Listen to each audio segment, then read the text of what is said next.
ഈശോയുടെ തിരുഹൃദയത്തിൻ്റെ വണക്കമാസം 12-ാം തീയതി. ജപം. രാജാധിരാജനും എല്ലാ സൃഷ്ടികളുടെയും പ്രഭുവായ ഈശോയെ, അങ്ങേ ഞാൻ ആരാധിക്കുന്നു.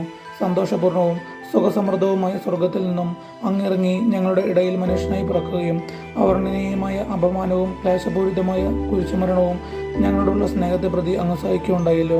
സ്നേഹം നിറഞ്ഞ ഈശോയെ, അഗാധമായ അങ്ങയുടെ എളിമയുടെ മുമ്പിൽ അഹങ്കാരപ്രമത്തനായി ഞാനിതാ നിൽക്കുന്നു. അങ്ങയുടെ ദിവ്യഹൃദയത്തിൽ നിന്നും പുറപ്പെടുന്ന എളിമയുടെ പ്രകാശകതിരുകൾ എൻ്റെ ഹൃദയത്തിലും തട്ടുവാൻ അനുഗ്രഹം ചെയ്യണമേ. സുഹൃത ജപം.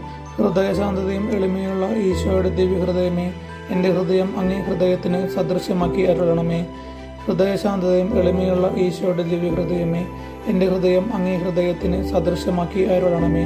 ഹൃദയശാന്തതയും എളിമയുള്ള ഈശോയുടെ ദിവ്യഹൃദയമേ, എൻ്റെ ഹൃദയം അങ്ങേ ഹൃദയത്തിന് സദൃശ്യമാക്കി അരുളണമേ. സൽക്രിയ. ആരെങ്കിലും ഇന്ന് നമ്മെ പരിഹസിക്കുകയാണെങ്കിൽ മൗനമായിരുന്ന് ദിവ്യഹൃദയ സ്തുതിക്കായി സഹിച്ചുകൊള്ളുക.